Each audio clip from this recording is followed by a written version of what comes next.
Olá, bom dia para quem está me ouvindo durante o dia, boa noite para quem vai ouvir à noite e boa tarde para quem está ouvindo à tarde. A gente está regravando, a primeira gravação ela saiu sem som, por isso que a gente colocou o fone de ouvido, né?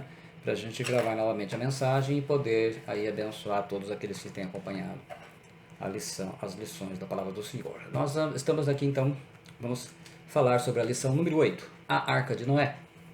Lá no livro de Gênesis, no capítulo 6. Do capítulo 14 ao 22, nós lemos dessa forma. Faze para ti uma arca de madeira, da madeira de gofer. Farás compartimentos na arca e a betumarás por dentro e por fora com betume. E desta maneira farás de 300 côvados o comprimento da arca e de 50 côvados a sua largura e de 30 côvados a sua altura. Farás na arca uma janela e de um côvado acabarás em cima, e a porta da arca porás ao seu lado. Far-lhe-ás andares baixos, segundo e terceiro. Porque eis que eu trago um dilúvio de água sobre a terra, para desfazer toda a carne, em que há espírito de vida debaixo dos céus. Tudo o que há na terra expirará. Mas contigo estabelecerei a minha aliança, e entrarás na arca, tu e os teus filhos, tua mulher e as mulheres de teus filhos contigo. E de tudo o que vive, de toda a carne, 2 de cada espécie farás entrar na arca, para os conservar vivos contigo, macho e fêmea serão. Das aves, conforme a sua espécie, dos animais, conforme a sua espécie, de todo réptil da terra, conforme a sua espécie, 2 de cada espécie virão a ti, para os conservar em vida. E leva contigo de toda a comida que se come, e junta-a para ti, e te será para mantimento a ti e a eles. Assim fez Noé, conforme tudo que Deus lhe mandou, assim o fez. Gênesis 6, 14 a 22, no meio da corrigida fiel. Nós poderemos ver aí então, de uma certa maneira, tentando ilustrar para vocês, tá aí uma comparação entre a Arca e o Titanic, e que nós vamos falar, né? A Arca tinha 14 metros de altura, 53 Titanic, e depende muito da medida que se pega de côvado, que pode ser 40, 45, 50, 60, 65. Então, conforme o tempo foi mudando, né, no Antigo Testamento, os côvados foram mudando, né? Há pelo menos 6 revelações que nós vamos compartilhar com vocês e vamos meditar falando sobre a arca. E creio que em tudo isso nós vamos aprender, tomar as nossas lições, a importância, eu gosto demais dessa história da Arca de Noé. E depois a gente então repete aí as medidas, né, como eu falei. Primeiro, Deus escolhe pessoas que fazem a diferença em sua geração. Gênesis 6, 5, 9, a gente vê toda a problemática da coisa, né? E viu o Senhor que a maldade do homem se multiplicara sobre a terra, e que toda a imaginação dos pensamentos de seu coração era só má continuamente. Uma coisa não parava. Então arrependeu-se o Senhor de haver feito o homem sobre a terra, e pesou-lhe em seu coração. Noé, porém, achou graça aos olhos do Senhor. Eis a história de Noé. Noé era um homem justo e perfeito em suas gerações. Noé andava com Deus. Frase linda. Maldade e depravação sexual do ser humano nos tempos de Noé e hoje são iguais, e Jesus disse que na sua volta seriam sim similares. O excesso e a intensidade da gravidade dos pecados de todo tipo abusavam da paciência do Senhor. Então, já o homem estava realmente pervertido, né? E Deus se arrepende de criar o homem. A palavra arrepender, ela é uma tradução da palavra nakam, é a palavra hebraica. É uma linguagem aí de antropopatismo. Em teologia, nós falamos antropomórfica, são aquelas expressões em que você usa as partes físicas do corpo humano para se referir a Deus, porque Deus é espírito, é um ser espiritual. Então não tem, né? Então a gente fala a mão do Senhor, os olhos do Senhor, os ouvidos do Senhor, a boca do Senhor, né? A destra do Senhor. Isso é um antropomorfismo, né? Uma linguagem antropomórfica. E antropopatismo é quando a gente transfere sentimentos. Então se arrependeu, ficou triste, sorriu, coisa desse tipo, né? A gente atribui a Deus sentimentos humanos para que a gente possa entender, né? O verbo hebraico aqui ele significa deixar de fazer o que estava fazendo. Deixar de fazer o que estava fazendo. A gente olha dentro da história. Significa o seguinte, numa relação homem e Deus, significa então, imaginar que esse aqui é Deus e esse é o homem. Então, imagine isso. O homem e Deus então estão indo numa linha paralela. Esse é o relacionamento dos dois. Chega um dado momento em que o homem toma a direção errada. Então diz que Deus se arrependeu, isto é, ele deixa de fazer o que estava fazendo, ele não vai mais acompanhar o homem. Então uma atitude, né? Por quê? Deus deu ao homem o livre-arbítrio. A gente fala livre-arbítrio, uma palavra que não tem na Bíblia, que é a capacidade de fazer escolhas. Deus deu, além do dom da vida, ele deu a capacidade de fazer escolhas que nós chamamos de livre-arbítrio. Por quê? Porque ele toma a decisão sem ser influenciado por Deus. Ele pode crer em Deus, ele pode não crer, pode crer, pode descrer, depois crer de novo. Ele é livre para fazer isso, né? A palavra graça, ela traduz a palavra Cain. Cain é graça, favor e merecido, né? A doutrina da graça, assim como a doutrina da fé, elas nasceram no Antigo Testamento. A plenitude da revelação veio por Jesus Cristo, veio através do Novo Testamento, né? Então, a gente pode dizer o seguinte, que classificar a coisa dessa forma. No Antigo Testamento, a sombra, então começa a mostrar a revelação, e a sua luz, né, como se fosse o negativo da foto. A foto revelada vem no Novo Testamento, então Deus amplia a palavra graça, porque ela veio através de Jesus Cristo. Justo, a palavra tzedaki. Tzedaki é feito justo por Deus. Significa um relacionamento com Deus que incluía padrões morais e espirituais, que tanto a nossa sociedade carece hoje, né? E com certeza era reflexo da vida do bisavô dele, o Enoque, que foi arrebatado vivo no capítulo 5. Então, o Enoque foi arrebatado antes de acontecer o dilúvio, aí veio o seu bisneto, né? No Novo Testamento, a justificação plena ela veio através de Jesus Cristo. Na verdade, tudo veio por Jesus Cristo. A salvação é por Jesus Cristo, a justificação é por Jesus Cristo, a redenção é por Jesus Cristo, a remissão dos pecados é por Jesus Cristo, a fé vem por Jesus Cristo, quer dizer, a graça veio por Jesus Cristo, quer dizer, tudo veio por Jesus Cristo. Ele é o centro de toda a Escritura. Perfeito ou íntegro, a palavra talmim significa saudável, correto. Inatacável, significa a pessoa que evita cair em pecado. Então não era assim, ele evitava. Não é perfeito, mas evitava. Justo e íntegro, quando aparece essa frase juntas, né? Quando a gente tem então o tzedaki junto com o talmim, significa totalmente comprometido com a justiça de Deus. Então é algo muito interessante e nós estamos aprendendo. É uma pessoa que ela é exemplo e modelo de caráter para a sua geração. Ele faz a diferença na sua geração. E depois nós temos aqui, diz que Noé andava com Deus. Andava com Deus, a palavra haulak, que significa andar, viver, modo de vida. O que é esse andar com Deus? Moisés aqui usa o itpael. O itpael é uma voz reflexiva e intensiva do piel, que é uma voz intensiva ativa do cal, que são tempos verbais em hebraico. E ele se assemelha mais ou menos à voz ativa simples na nossa língua portuguesa. É que de idioma para idioma tem essas diferenças. É como se Noé vivesse na mesma casa que Deus. Como que a gente pode entender esse itpael para ver que Noé andava com Deus? Em português a gente fala assim, andava no passado, anda no presente, andarei no futuro.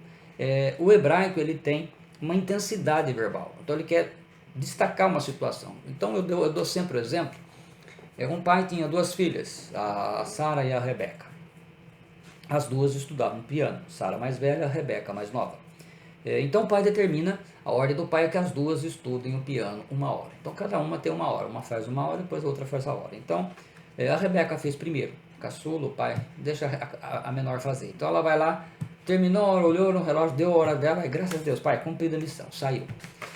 A Sara vai tocar. Aí, 1 hora, 1h30, quase 2 horas, tá lá, filha, para. Eu falei, não, põe mais um pouquinho, mais um pouquinho.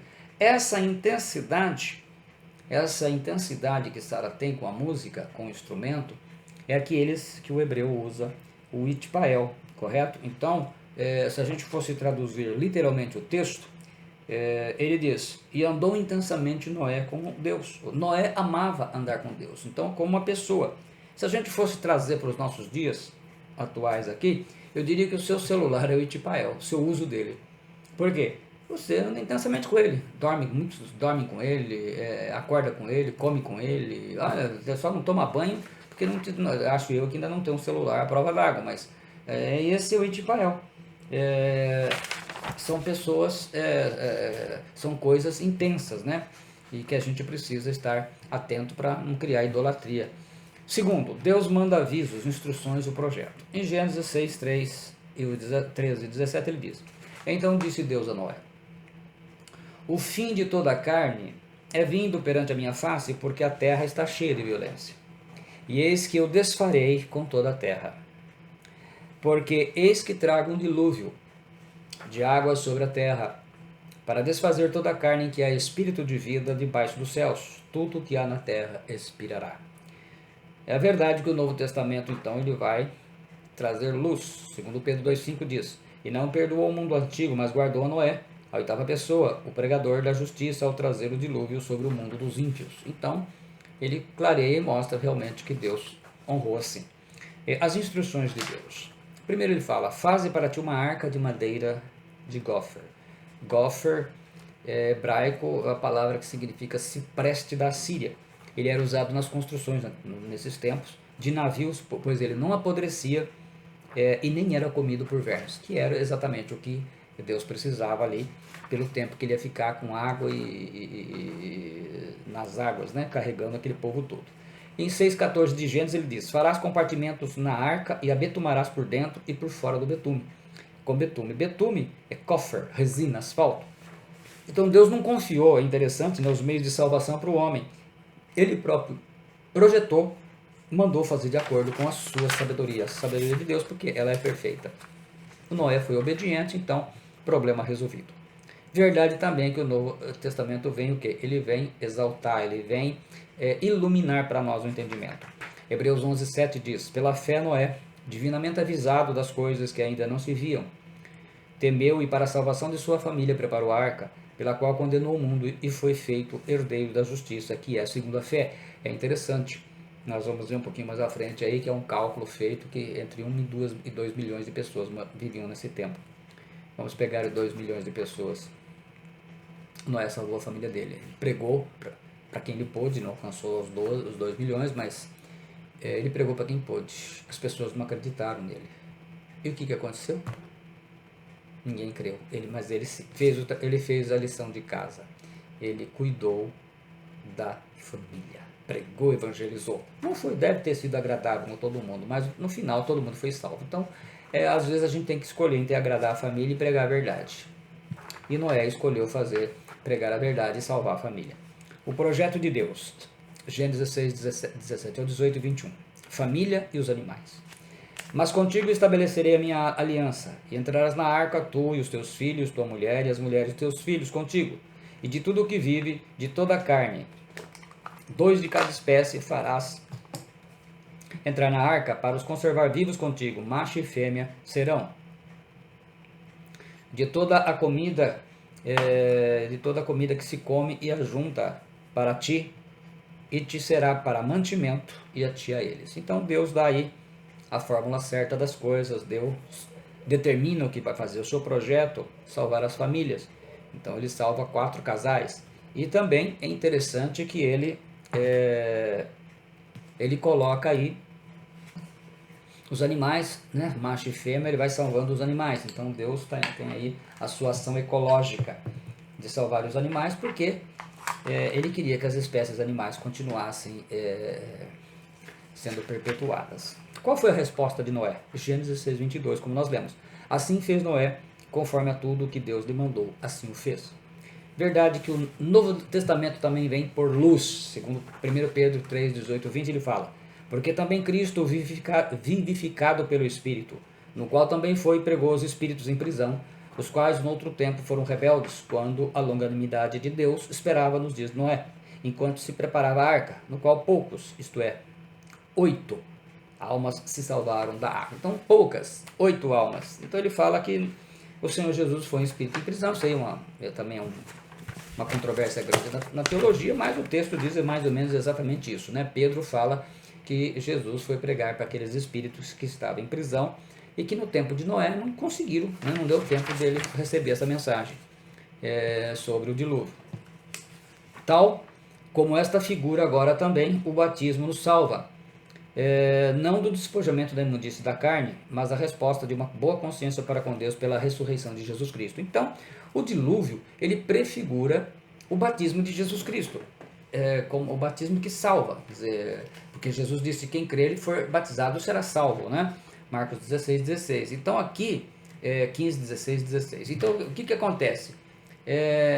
O batismo, ele em si, ele não é o despojamento da imundície da carne, que é a questão, essa questão humana, a questão do nosso corpo. Porque se a gente for ver, nós, para a gente entender isso, nós somos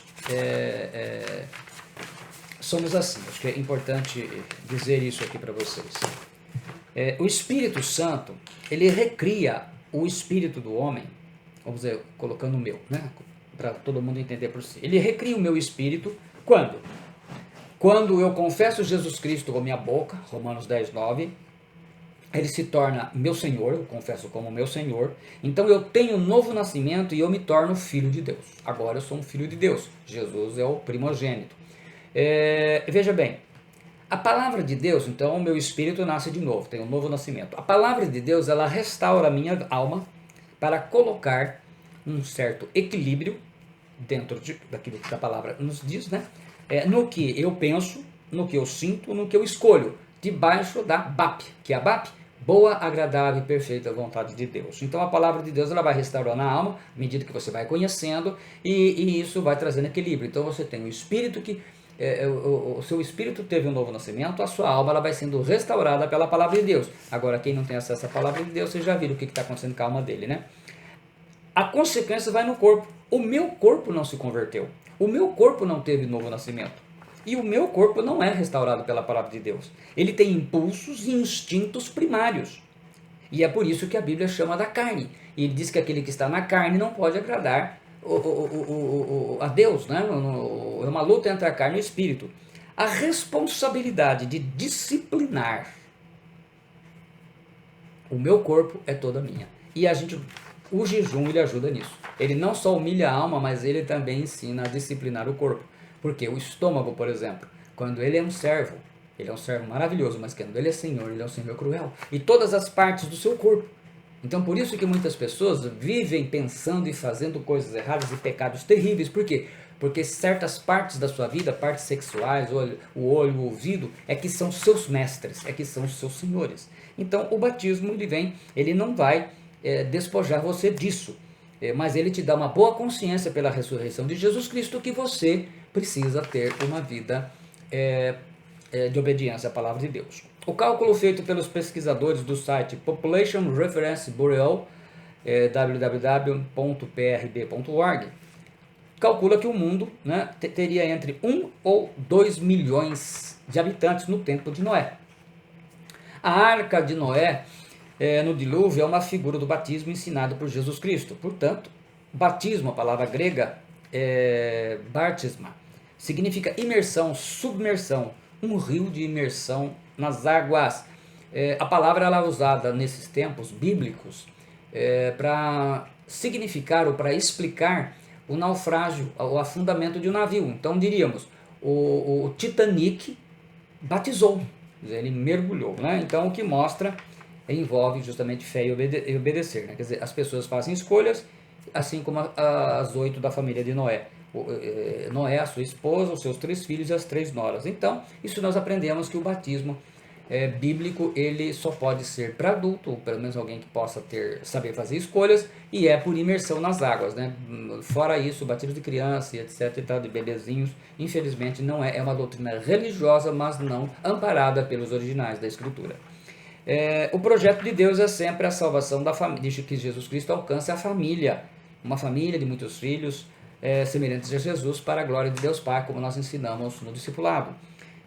O projeto de Deus, então, é que o Senhor Jesus Cristo seja Senhor de quantas vidas puder, porque através vamos assim, por isso que a gente fala, Jesus não é aceitar Jesus como Salvador, é aceitar Jesus como Senhor. Porque se ele não for Senhor, ele não é teu Salvador. O projeto de Deus é fazer discípulos. Você pode ser discípulo, uma discípula, e depois vai fazer discípulo. É isso que você está fazendo. Você está aprendendo como discípulo, você está aprendendo a palavra de Deus e você vai ensinar e orientar outras pessoas. Então eu ensino um grupo que esse grupo, cada um vai ensinar outros, né? A gente não consegue alcançar todos, né? E eu também não tenho nenhum. Mas mesmo que tivesse uma rede social com 10 milhões de pessoas, cada pessoa, isso não substitui o discipulado. Terceira revelação, terceiro aprendizado é que Deus tem tudo no controle o tempo todo. Lucas 17, 27, Jesus diz assim: comiam, bebiam, casavam e davam-se em casamento, até o dia em que Noé entrou na arca, e veio o dilúvio e os consumiu a todos. Gênesis 7, 13 diz: e no mesmo dia entraram na arca Noé, seus filhos Sem, Cão e Jafé, sua mulher e as 3 mulheres dos seus filhos. Gênesis 7, 16, e eis que entraram eram machos, e os que entraram eram macho e fêmea de toda a carne, como Deus lhe tinha ordenado, e o Senhor o fechou dentro. Quer dizer, Deus fecha a porta da arca, então não tinha jeito de alguém entrar fora disso daí. Nós temos aqui uma comparação que foi feita desses dias da arca e colocando como dias da semana, né, acompanhando. Então ele coloca assim, Gênesis 7, 4 e 10, ele fala o anúncio do dilúvio com 7 dias de antecedência. Então ele coloca a data, que foi o ano 600 de Noé, né, da sua vida, ele vai morrer aí depois do dilúvio, ele foi o último dos antediluvianos, né, que como ele foi o único que passou o dilúvio, ele vai ser o último que vai passar dos 900 anos. Isso agora só vai voltar no milênio, né? Só no milênio em Cristo que as pessoas vão voltar a ter esse tempo de vida. Mas fora isso, Noé, ele foi o único e foi o último, né? Ele fala lá em 9:29, todos os dias de Noé foram 950 anos e morreu. Então Noé morre com 950 anos. Aí coloca então no ano 600, quer dizer, então ele vai viver ainda 350 anos depois. 10 de fevereiro do ano 600, era um domingo. Gênesis 7, 11 e 13, ele coloca: início do dilúvio, Noé e sua família entram na arca, dia 17 de fevereiro do ano 600, domingo. 7 e 12, o dilúvio dura 40 dias e termina no dia 27 de março do ano 600, águas de março para lá também, né? Sexta-feira, uma sexta-feira, né? Pelo menos no final de semana deles, lá já foi melhor. Gênesis 8, 4, a arca repousa sobre as montanhas de Ararat, após 150 dias de predomínio e baixas águas, 17 de julho do ano 600, uma sexta-feira. Você vê que vai passando o tempo e vai então havendo um sincronismo na história. 8.5, Gênesis 8.5. Os cumes dos montes tornam-se invisíveis. 1º de outubro do ano 600, né, de Noé, uma quarta-feira. Gênesis 8.7. Um corvo é solto, depois de 40 dias que os cumes das montanhas puderam ser vistos. Dia 10 de novembro do ano 600, um domingo. Gênesis 8.8.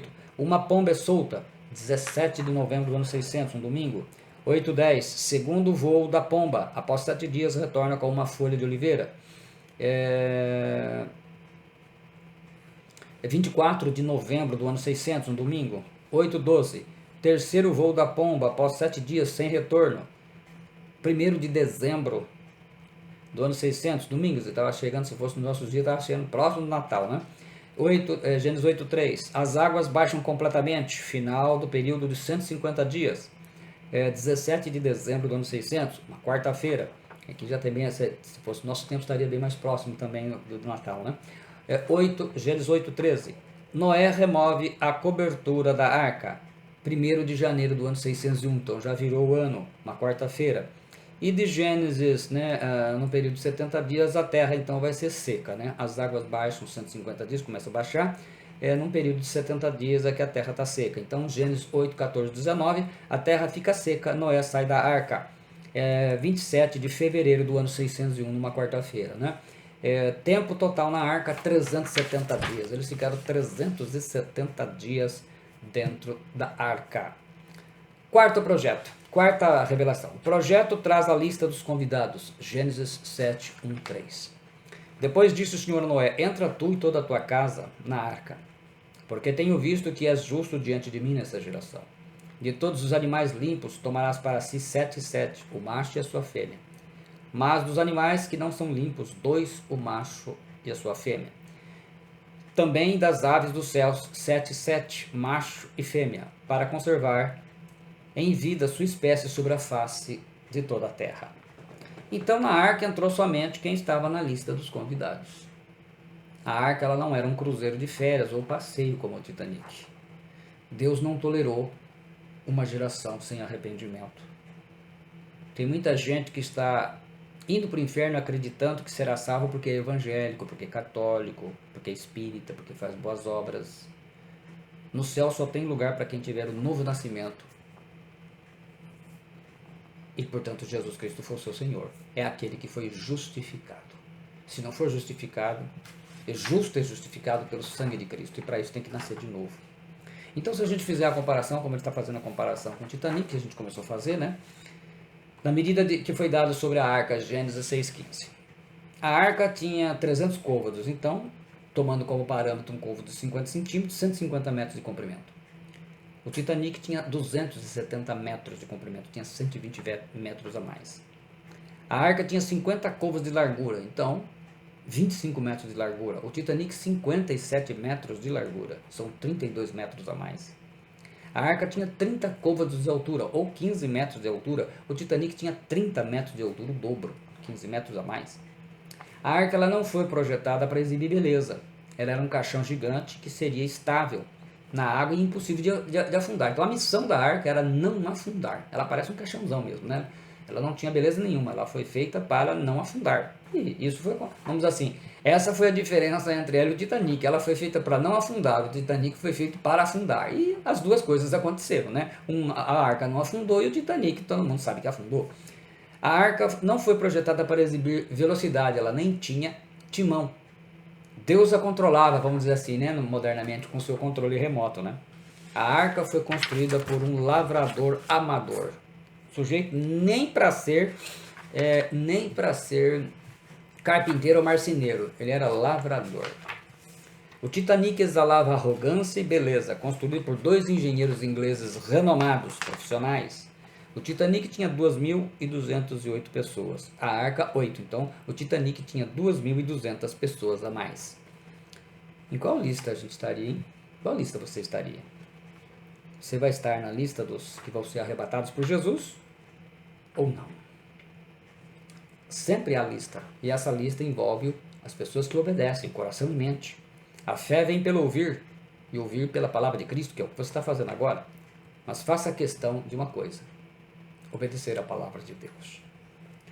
É difícil arranjar lugar de arrependimento, porque exige mudança de mente, de caráter, submissão ao Senhor Jesus. Esaú procurou e não achou, está lá em Hebreus 12. Quinto, após a crise vem a reconstrução. Gênesis 8, 4, 15, 16, 20 a 22.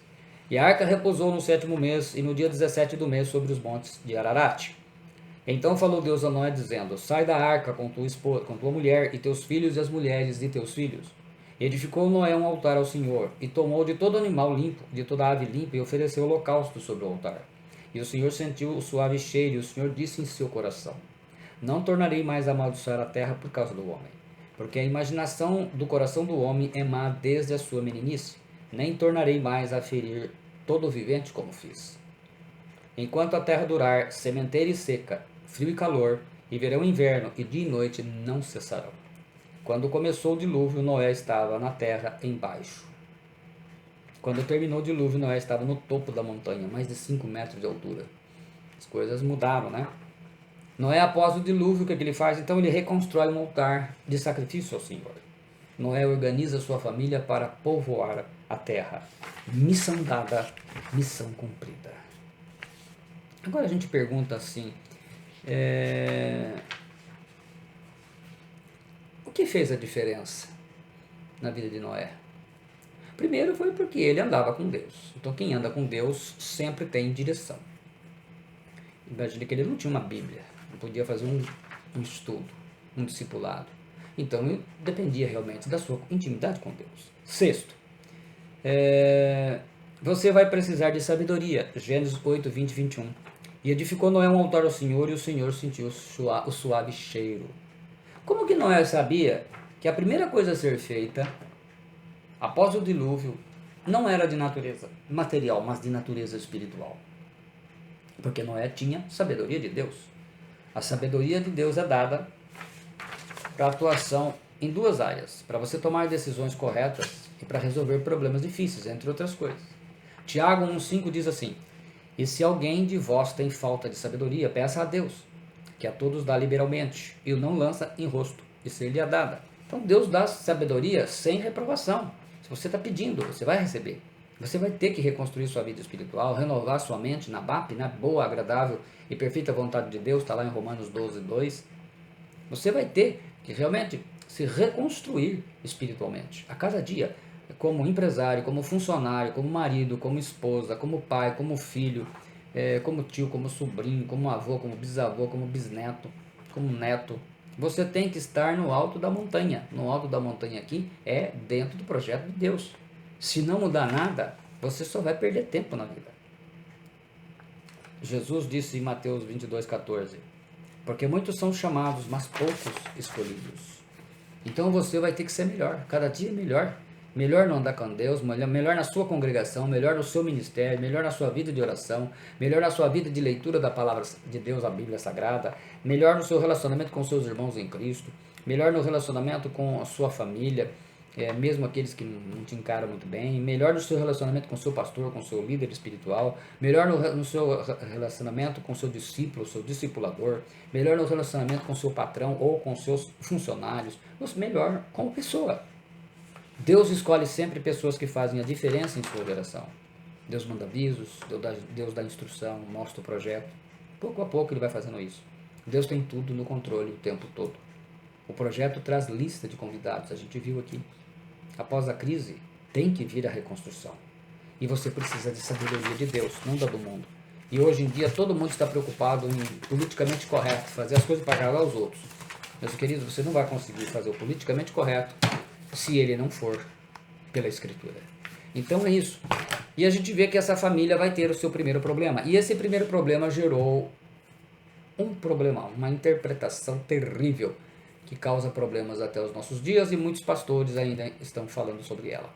E nós vamos resolvê-la. Então a nossa próxima lição, nós vamos falar sobre os negros foram amaldiçoados por Noé através de Canaã, os negros da África, e consequentemente todos os negros, né, entram em uma maldição uma atrás da outra, com a questão da escravidão. Isso é verdadeiro? O original da Escritura defende isso? Como que a gente vai explicar isso? De onde surgiu isso? Essas respostas você terá na próxima aula. Eu, se fosse você, não perderia.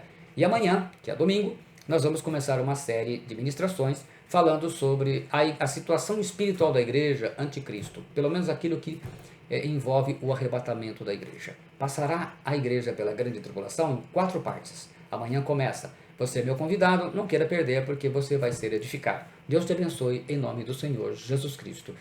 Amém. Obrigado.